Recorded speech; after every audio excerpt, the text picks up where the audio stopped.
I was 39 when my wife, Haley Pierce, 34, looked at me across our kitchen island in our townhouse in Aurora, Colorado, and told me I had no say in who she spent time with, and that single sentence felt like a clean crack splitting straight through the foundation of our 10-year marriage, because up until that moment I believed we were just having another rough patch, another disagreement about our new empowerment collective she had found on social media, something I assumed would fade like the yoga phase or the essential oils phase. But the tone in her voice that night told me this was different, permanent, and that she no longer saw us as partners building a life together, but as two separate individuals competing for space. The kitchen lights were too bright, reflecting off the marble countertop we had picked out together 5 years earlier when we refinanced and decided to renovate. Back when our biggest argument was about backsplash color, and whether brushed nickel or matte black fixtures looked more timeless. And I remember staring at the new stack of mail beside her purse, and noticing a receipt peeking out from a boutique in Cherry Creek, the kind of store she used to walk past without a second glance.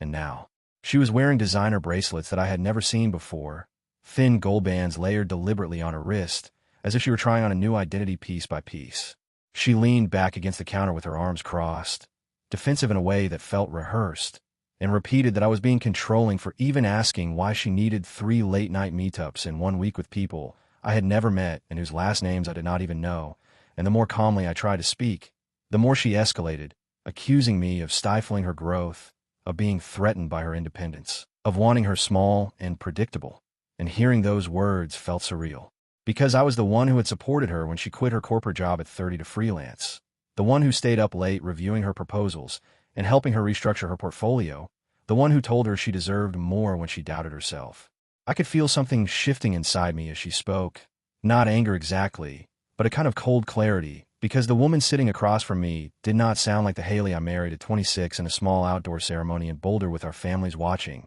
and her laughing so hard during our vows that she had to wipe mascara from the corners of her eyes. And I kept trying to reconcile that memory with the person in front of me who now looked at me like I was an obstacle instead of a husband. The argument itself started small, almost harmless, with me asking how the last meetup went and whether I could come to the next one, because I had noticed how secretive she had become about it, keeping her phone angled away from me, stepping outside to take calls, coming home smelling like unfamiliar perfume that was not hers. And instead of answering, she stiffened and said it was not my place to monitor her social life. That married did not mean owned, that she was allowed to expand without my permission. And the word permission echoed in my head because I had never once framed our relationship in those terms. What unsettled me most was not the meetups themselves, but the way she dismissed any concern I raised as insecurity, as if my discomfort was proof of some flaw in me, rather than a signal that something in our dynamic had changed without warning. And when I said that marriage meant transparency and mutual respect, she laughed softly, not kindly, but dismissively, and said I was clinging to outdated ideas of partnership. I looked around our kitchen then, at the framed photo from our trip to Italy, hanging near the pantry, at the coffee maker we bought during a Black Friday sale, and argued over, because she insisted on the more expensive model, at the faint scratch on the hardwood floor from when we moved in our first couch. And it struck me how much of our life was built on shared decisions, shared compromises, shared sacrifices, and how quickly she was now rewriting that history, as if she had been trapped rather than supported. When she said I had no say in who she spent time with, it was not just about friends or meetings or empowerment circles. It was a declaration that my role in her life had shifted without my consent, that I was no longer her equal partner, but an external voice she could mute. And standing there in our kitchen, I felt something fracture quietly inside me. Not explosively, not dramatically, but in a way that told me this was not just an argument we would laugh about later. This was the beginning of a separation that had already started long before I realized it. And I understood in that moment that I was not fighting over her schedule. I was fighting to be seen as part of her life at all. 4 weeks earlier, she had joined something called the Silver Lake Women's Alliance, a name that sounded almost corporate and harmless until I looked it up and saw that it was led by Vanessa Cole, a 29-year-old twice-divorced influencer who built her following on short, aggressively edited videos about cutting off dead weight and refusing to shrink for mediocre men. And at first I did not think much of it, because Haley had always liked motivational content and self-improvement spaces. But within days of joining the group, her tone toward me shifted in subtle ways that I could not ignore. And our evenings, which used to be quiet and predictable, started stretching later and later into the night, as she claimed she had networking dinners or alignment sessions that conveniently ran until 1 or 2 in the morning. She would walk through the door with a faint smell of citrusy cocktails clinging to her hair and something heavier underneath it, a cologne that was not mine, and not one I recognized from any of my friends, and when I tried to mention it casually, she would roll her eyes and tell me I was projecting insecurity onto harmless social events, that grown adults were allowed to exist in shared spaces without it meaning betrayal. And I found myself standing there in our entryway feeling foolish for her. Even noticing the scent while she tossed her heels aside and disappeared into the bathroom with her phone still in her hand. The phrases started creeping into her vocabulary like rehearsed lines from a script, words that felt oddly out of place in our kitchen, but that she delivered with absolute conviction, talking about emotional labor, as if I had been exploiting her for years, about reclaiming my narrative as though our marriage had been some oppressive storyline she was finally rewriting. And any attempt I made to ground the conversation in specifics was met with accusations that I was invalidating her lived experience, which felt like being charged with a crime I did not understand, and therefore could not defend myself against. Every conversation followed the same pattern, beginning with something small and practical like asking what time she thought she would be home, or whether she could let me know if plans changed, and ending with her angry at me for offenses I could not identify, labeling my tone condescending or my timing manipulative, telling me that even the way I stood while speaking to her carried patriarchal energy, and I would walk away from these arguments, replaying them in my head, try to locate the moment I had supposedly crossed a line, only to realize that the line kept moving, depending on what narrative she needed in that moment. I eventually looked through the public pages of the other women in her circle and found Brittany Hayes, whose feed was filled with vague posts about surviving narcissists and thriving as a single mom of 3, while simultaneously documenting 2 active custody battles, and Samantha Reed, who announced engagements the way other people announce vacations, and was currently promoting a supplement brand that had more motivational quotes than actual customers. And in their comment sections, I saw my wife's name over and over again beneath posts about men being emotional leeches and marriages being cages, cheering them on with fire emojis and affirmations about choosing yourself at any cost. It was not just that she had new friends, it was that those friends seemed to validate every grievance she could manufacture about me, turning ordinary marital disagreements into proof of systemic oppression. And I would watch her on the couch scrolling through threads filled with husband-bashing stories where strangers congratulated each other for walking away from relationships without context, and I could almost see the reinforcement loop forming in real time as she absorbed their approval. Like oxygen. What unsettled me most was the speed of the transformation, because 4 weeks earlier we were planning a weekend hike and debating where to book our summer trip. And now she was speaking about her marriage, as if it were a temporary contract she had outgrown, and whenever I tried to remind her of the years we had invested in each other, she would dismiss it as sunk-cost thinking, as though commitment itself was a cognitive error. I found myself becoming hyper-aware of everything I said, carefully measuring my words in an attempt to avoid triggering another lecture about boundaries or gaslighting. Yet somehow the mere act of asking for clarity became evidence of control, and the more I tried to communicate calmly, the more she framed my calmness as passive aggression, creating a situation where silence felt safer than speech, but silence then became proof that I was emotionally unavailable. Late at night, after she had fallen asleep with her phone still lighting up from group messages, I would lie awake staring at the ceiling of our bedroom, listening to the faint buzz of notifications, and realizing that I was no longer competing with work stress or routine marital fatigue, but with a constant digital chorus reinforcing the idea that I was the antagonist in her story. And the house that once felt stable began to feel like a stage where I was being slowly written out of the script. After she told me she did not owe me explanations anymore, something in me went quiet, not defeated but deliberate, and instead of pushing back or trying to win arguments that were clearly being rehearsed elsewhere, I stopped reacting and started observing, paying attention to patterns, timestamps, tone shifts, and the widening gap between what she told me and what she presented to the world online. I stopped asking where she was going and instead watched when she left, how she dressed differently for these meetups, how her phone never left her hand even when she was brushing her teeth,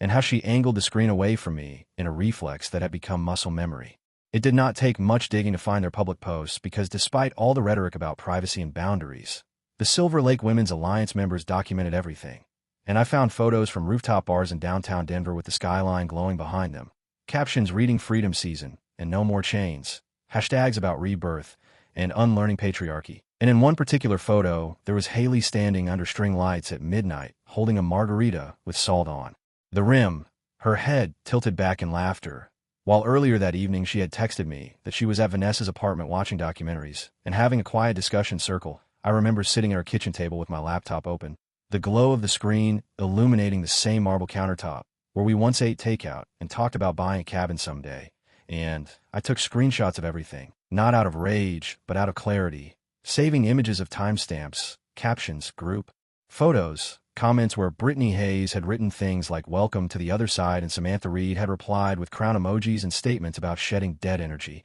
and I archived each file in a folder labeled simply documentation, because I no longer trusted memory alone in a situation where narratives were being rewritten in real time. What struck me was not just the contradiction, but the theatrical nature of it. The way the posts were curated to suggest liberation from something oppressive, and I would stare at those captions and think about the mornings I woke up early to make her coffee before client calls, the weekends we spent repainting the spare bedroom together, the ordinary rhythms of a marriage that suddenly had been reframed as confinement, and I realized that in her version of events, I had already been cast as a change. She needed a break. When she casually announced over breakfast that she was going on a 3-day wellness retreat at an adults-only spa resort in Aspen, and that it would cost $2,800 per person not including travel, she spoke as if she were discussing a yoga class or a grocery list, and she added that the investment was necessary for her growth and alignment, and I simply nodded and said that her choices were personal, keeping my tone even, watching her face for any flicker of surprise that I was not arguing.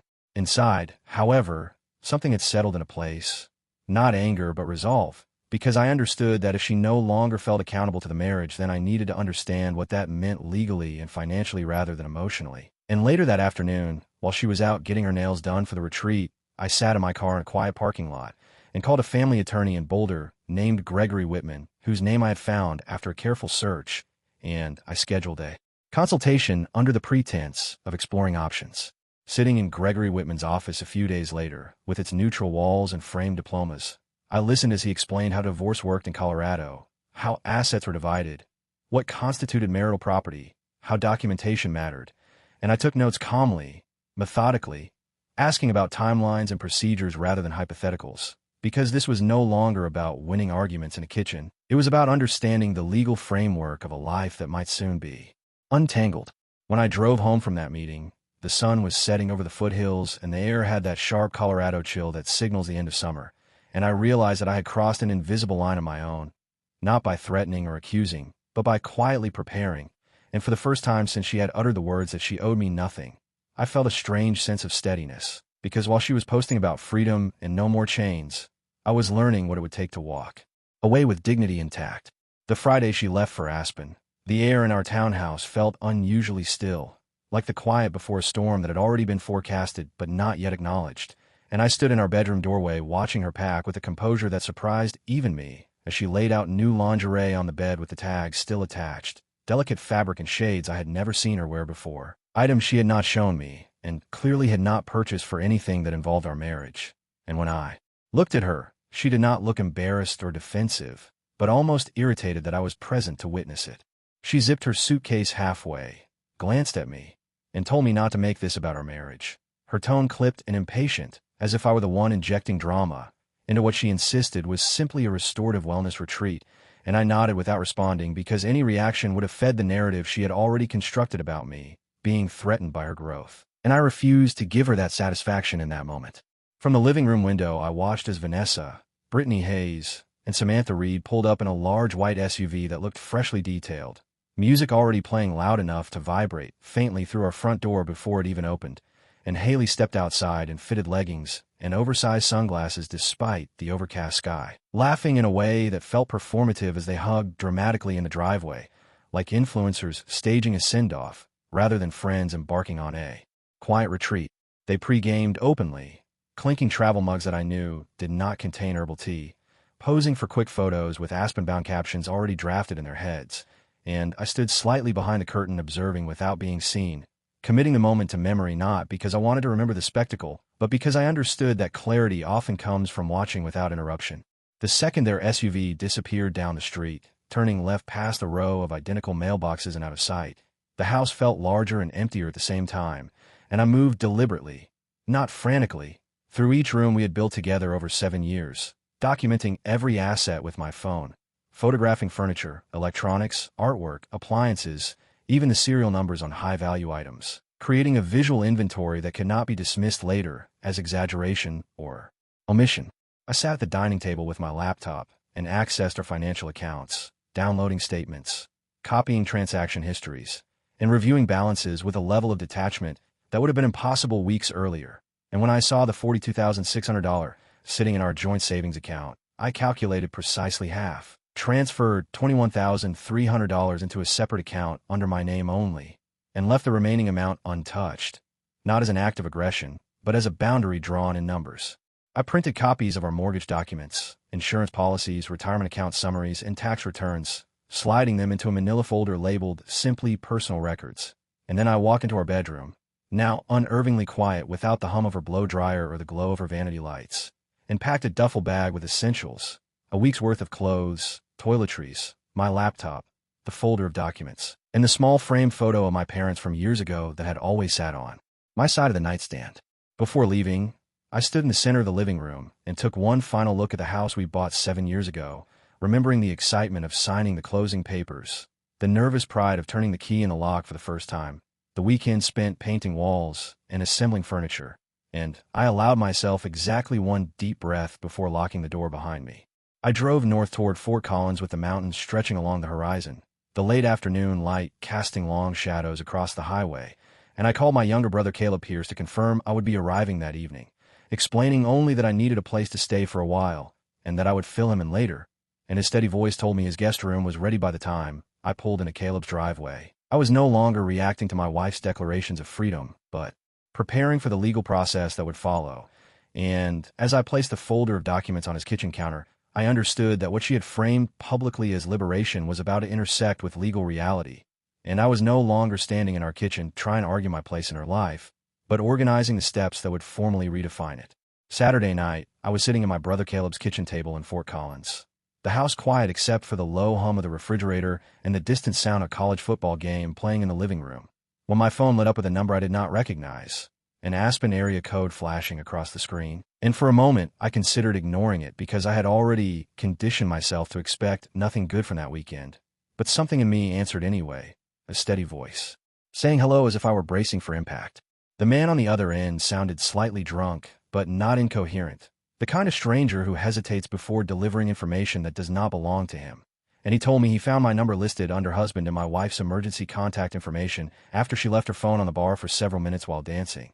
And he thought I should know that she had been introducing herself as separated, that she had removed her wedding ring and tucked it into her purse before walking up to a high-top table where two men were sitting, and that she was buying rounds of drinks while laughing loudly about finally living on her own terms. I did not interrupt him, did not argue, did not accuse him of misunderstanding. I simply listened to the details as they landed with an almost clinical clarity, and when he finished he said he did not mean to cause trouble, but felt someone should know, and I thanked him calmly before ending the call, my hand resting flat on the table, as if anchoring myself to something solid. Minutes later, I opened social media, not frantically, but methodically, and there it was, a tag photo from a downtown Aspen bar with dim lighting and neon accents reflecting off polished wood, and in the center of the frame was Haley wearing a tight red dress I had never seen before, her hair curled deliberately, her body angled toward one of the men at the high-top table, leaning into him with her hand resting lightly on his arm, and her left hand unmistakably bare where her wedding ring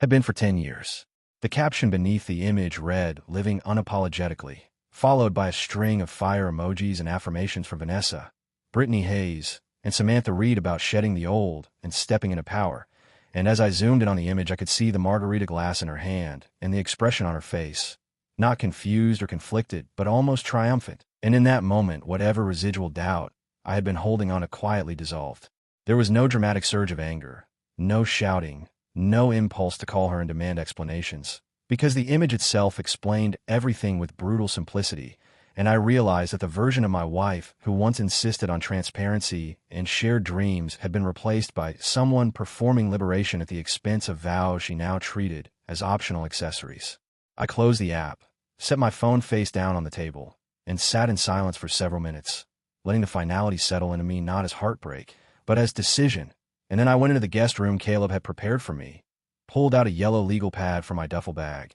and began writing a letter in my own handwriting because I wanted there to be no ambiguity, no digital distortion, no room for reinterpretation. I wrote that I had respected her request for independence without input and that I would honor it fully. That since she had chosen to represent herself publicly as separated and had removed her wedding ring while entertaining other men, I would formalize what she had already declared in action, and I stated clearly that divorce papers would be filed Monday morning. I did not insult her, did not accuse her of betrayal in emotional language. I simply outlined facts and consequences, explaining that marriage requires mutual accountability and that she had made it clear she no longer recognized that framework, and therefore I would proceed legally to dissolve the union in a way that reflected the reality she was presenting to the world. When I finished writing, I folded the letter carefully, placed it into an envelope with her name written across the front, and set it beside the folder of documents I had prepared earlier in the week. And as I turned off the bedside lamp that night, I felt something settle inside me. Not relief exactly, but certainty,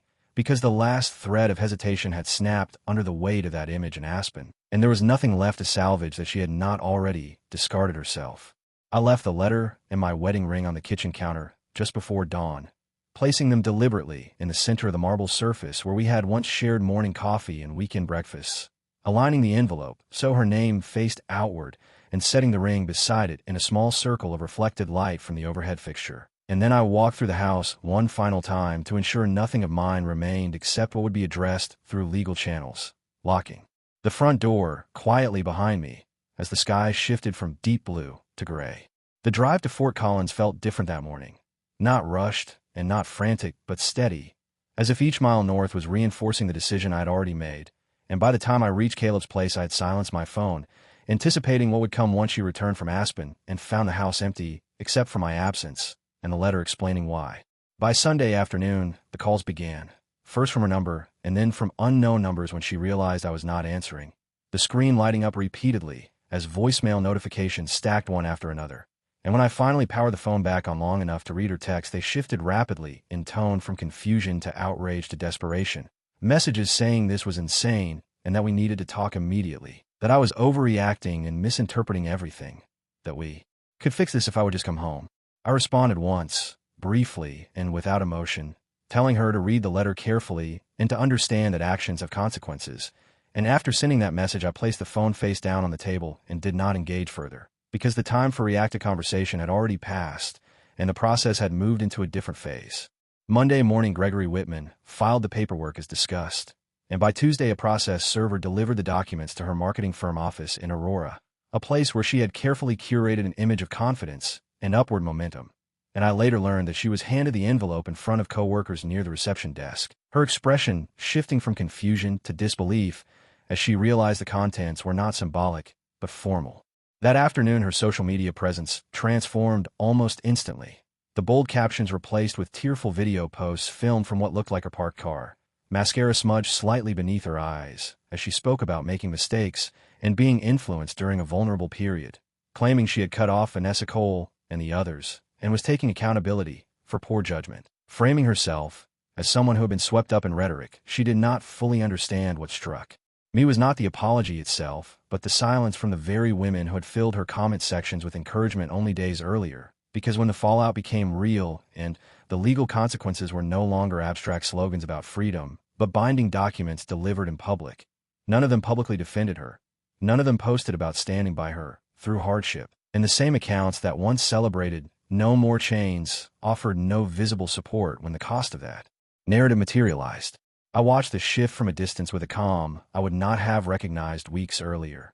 observing how quickly digital solidarity evaporated when reputations and financial stability were at stake. And although her messages continued privately with pleas to reconsider and assertions that she had been misguided, the reality was already set in motion. The ring remained on the counter of the house we once shared, and the paperwork moved forward through the system with dates and signatures rather than hashtags and captions. And while she attempted to rewrite the story publicly as a momentary lapse influenced by the wrong circle, I understood that the true turning point had not been a single night in Aspen, but the day she declared she owed me no explanation. Because from that moment forward the consequences were not impulsive, but inevitable, unfolding step by step until the private fracture became legal fact. Her sister Megan Lawson and her mother Diane Lawson showed up at my brother Caleb's apartment the following week without warning, their car pulling into the parking lot with the kind of urgency that suggested they believed this was still a conversation that could be steered back in their preferred direction. And when Caleb knocked on the guest room door to tell me they were outside asking for me, I felt no panic and no anger, only a steady awareness that this confrontation had been inevitable. From the moment the papers were served, we stepped outside into the thin Colorado air, the foothills visible in the distance, and Megan crossed her arms immediately, while Diane wore the strained expression of someone trying to balance indignation with forced compassion, and before I could say anything they launched into a rehearsed appeal about forgiveness and perspective, insisting it had been one mistake, one reckless weekend amplified by social media, and that I was destroying a decade of marriage over something impulsive that could have been repaired with communication. I listened without interrupting, letting them exhaust the narrative that framed Haley as misguided, but fundamentally loyal. And when they paused, I told them calmly that this was not about one night in Aspen and not about a single photograph in a red dress, that it was about a month of lies layered carefully on top of each other, about coming home at 1 or 2 in the morning smelling like cocktails and unfamiliar cologne, about removing her wedding ring and publicly introducing herself as separated, about telling me she owed me no explanations while simultaneously constructing a digital story of liberation from a marriage she had not formally ended. I explained that trust does not erode in one dramatic moment, but through repetition, through deliberate choices that signal a shift in loyalty, and that what they were calling a weekend was in reality the visible peak of weeks of deception and rehearsed independence. And I made it clear that I had not reacted impulsively, but had observed quietly until the pattern was undeniable. Diane attempted to minimize the public declarations by calling them exaggerated posts made under peer pressure, and Megan insisted that pride had likely prevented Haley from backing down once she felt encouraged by her friends. But I told them that accountability does not vanish simply because encouragement was loud, and that marriage requires boundaries even when empowerment rhetoric insists otherwise. Over the following weeks, the so-called empowerment group began unraveling in ways that felt almost predictable, because the same public bravado that had fueled their collective confidence became a liability when scrutiny intensified, and news surfaced that Vanessa Cole's carefully curated independence narrative concealed an affair with a married tech executive whose wife exposed text messages and hotel receipts online, shattering the image of moral authority she had projected. Brittany Hayes soon found herself facing a formal custody review after her ex-husband's attorney compiled screenshots of her late-night party posts and captions about escaping responsibility, using them as evidence to question stability and judgment. And the same comment sections that once applauded her freedom became noticeably quiet when legal proceedings replaced celebratory emojis. Samantha Reed's situation collapsed as well when her fiancé discovered undisclosed debt tied to the failing supplement brand she had aggressively promoted, leading him to cancel their $35,000 wedding, a decision that unfolded publicly enough to reveal that financial instability had been hidden beneath motivational slogans about abundance. Watching these events from a distance did not bring me satisfaction, only clarity, because the advice Haley had trusted so completely had always been rooted in unresolved chaos disguised as empowerment, and the foundation of that group had been validation without responsibility, encouragement without foresight, and rebellion without structure. When Megan and Diane left that afternoon, their tones softened by the weight of unfolding realities they could no longer dismiss.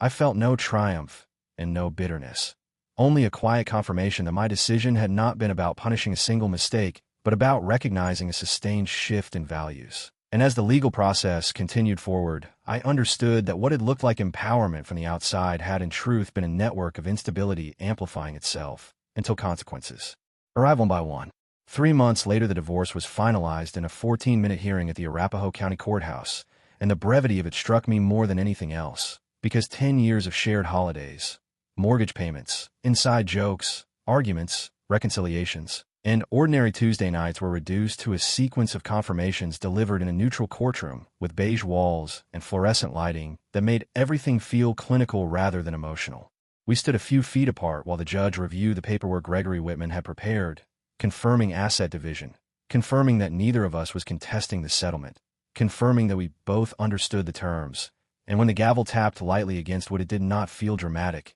It felt procedural, as if the system was simply closing a file that had already been decided in private months earlier. Haley looked exhausted in a way that had nothing to do with lack of sleep and everything to do with consequences settling in fully. Her posture smaller than I remembered, her confidence no longer amplified by comment sections or rooftop captions. And when we stepped into the hallway afterward, she hesitated before speaking, asking quietly if I still loved her, the question sounding less like an accusation and more like a plea for reassurance that something of the past still existed. I told her honestly that I loved who she used to be, the woman who once believed partnership meant building something stable together, the woman who could sit on her old couch and plan a future without framing it as confinement, but that I would never again compete with strangers for my own wife's loyalty, because love does not require auditions and marriage does not function on public approval ratings. I did not raise my voice, and I did not speak with bitterness, because by that point clarity had replaced anger, and clarity does not need volume to be understood. We parted without drama.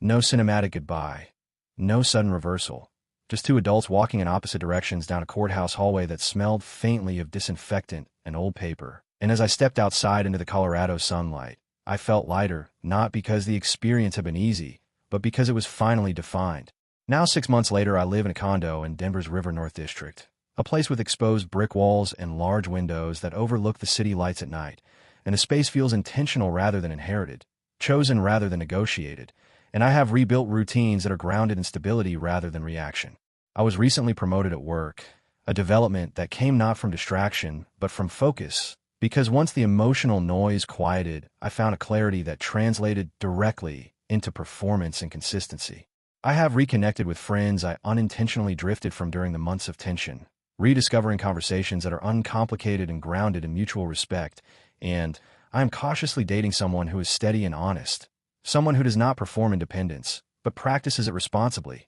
someone who understands that strength and accountability are not opposites, but partners. What I learned through all of this is not that independence is wrong, but that independence without accountability is just selfishness dressed up as empowerment. And I refuse to stand in a relationship where I am expected to applaud choices that undermine the foundation we built together. I refuse to be anyone's backup plan, anyone's placeholder until a comment section validates a different narrative. And while I do not carry resentment forward, I carry boundaries with me now, clear and firm, because loyalty is not restrictive when it is mutual, and partnership is not a chain when both people choose it daily.